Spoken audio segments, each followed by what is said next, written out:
भाताण येथील आखारी पट जमीन प्रकरणाला नवे वळण मिळाले आहे।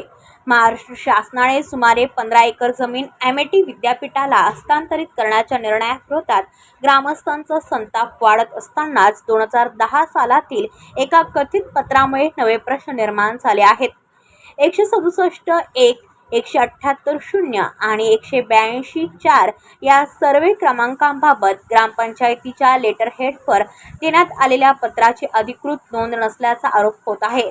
हे पत्र नेमके कोणी दिले, त्यावरील सही कोणाची आणि त्यामागील सत्य काय याबाबत ग्रामस्थांकडून चौकशीची मागणी होत आहे।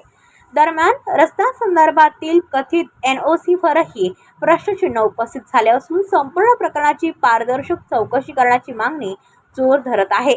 येत्या काही दिवसांत आंदोलन आणि व्यापक लोकचळवळीची शक्यता व्यक्त होत असून संपूर्ण पनवेल तालुक्याचे लक्ष आता भातांकडे लागले आहे। ब्युरो रिपोर्ट, पनवेल वार्ता न्यूज। आपल्या परिसरातील बातम्या आमच्यापर्यंत पोहोचवण्यासाठी स्क्रीनवर दिलेल्या क्रमांकावर संपर्क साधू शकता। दूरध्वनी क्रमांक 8652414343।